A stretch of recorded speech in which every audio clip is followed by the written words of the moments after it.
योगी कथामृत परमहंस योगानंद। प्रस्तावना से योगानंद जी की आत्मकथा का महत्व इस तथ्य के प्रकाशन में बहुत अधिक बढ़ जाता है कि यह भारत के ज्ञानी पुरुषों के विषय में अंग्रेजी में लिखी गई गिनी चुनी पुस्तकों में से एक है, जिसके लेखक महोदय ना तो पत्रकार हैं और ना ही कोई विदेशी व्यक्ति। वे स्वयं वैसे ही ज्ञानी पुरुषों में से एक हैं। सारांश यह कि योगियों के विषय में स्वयं एक योगी द्वारा लिखी गई पुस्तक है।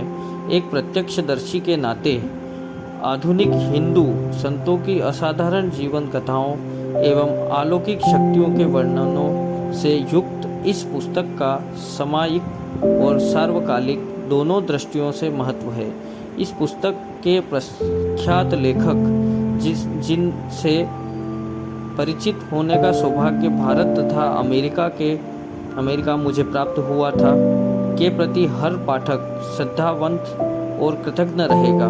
निसंदेह उनकी असाधारण जीवन कथा हिंदू मन तथा हृदय की गहराइयों एवं भारत की आध्यात्मिकता संपदा पर अत्यधिक प्रकाश डालने वाली पश्चिम में प्रकाशित पुस्तक में से एक है। मुझे एक ऐसे संत श्री युक्तेश्वर गिरी से मिलने का भी सौभाग्य प्राप्त हुआ जिनके जीवन इतिहास का इस पुस्तक में वर्णन है। इस वंदनीय संत का चित्र मेरे पुस्तक टिबेटन योग एंड सीक्रेट डॉक्ट्रिन्स के मुख्य पृष्ठ पर दिया गया है। बंगाल की खाड़ी के तट पर उड़ीसा के पुरी शहर के श्री युक्तेश्वर जी से मेरी भेंट हुई थी। इस समय वे समुद्र तट के निकट स्थित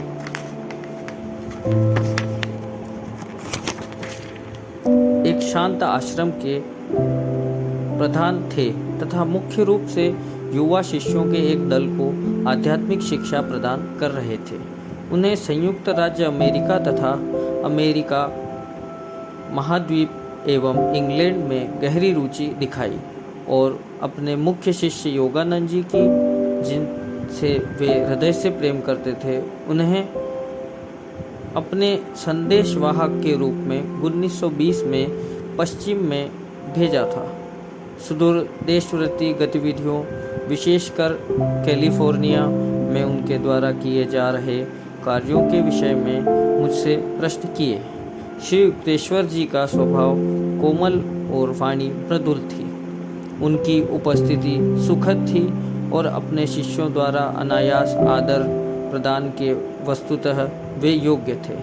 जो कोई भी श्री युक्तेश्वर जी से परिचित था, भले ही वह किसी भी समाज समुदाय का क्यों न हो, उन्हें अत्यंत आदर की दृष्टि से देखता था। आश्रम के प्रवेश द्वार पर मेरे स्वागतार्थ खड़े हुए उस समय का उनका गेरुआ वस्त्र, जो सांसारिक कामनाओं का त्याग करके संन्यास का वस्त्र है, धारण किए हुए ऊंचे सीधे साधु आकार का मुझे स्पष्ट स्मरण है।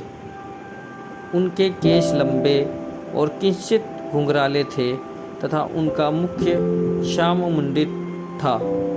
उनकी देह हष्टपुष्ट परंतु पतली सुगठित थी तथा उनके पग फुर्तीले थे। उन्हें अपने इहलौकिक निवास के लिए पावन नगरी पुरी का चयन किया था, जहां भगवान जगन्नाथ के सुप्रसिद्ध मंदिर का दर्शन करने के लिए भारत के प्रत्येक प्रांत से प्रतिदिन भारी संख्या में पवित्र हिंदू भक्त पहुंचते थे। पुरी में ही श्री युक्तेश्वर जी ने 1936 ईस्वी में अपने इस अस्थायी शरीर के दृश्यों से अपने अनित्य चक्षुओं को बंद कर शरीर त्याग किया, यह जानते हुए कि उनका आवर्तन पूर्ण सफलता प्राप्त कर चुका है। मुझे प्रसन्नता है कि श्री युक्तेश्वर जी के अत्युच्च और पावन जीवन चरित्र से संबंधित इन पंक्तियों को लिखने का सौभाग्य मुझे प्राप्त हो रहा है। भीड़ में अलग रहते हुए भी उन्हें हर प्रकार से सब और शांतिपूर्वक उसी आदर्श जीवन के लिए अपने समर्पित कर दिया था, जिसका उनके शिष्य परमहंस योगानंद जी ने भावी युगों के लिए अवर्णन किया है।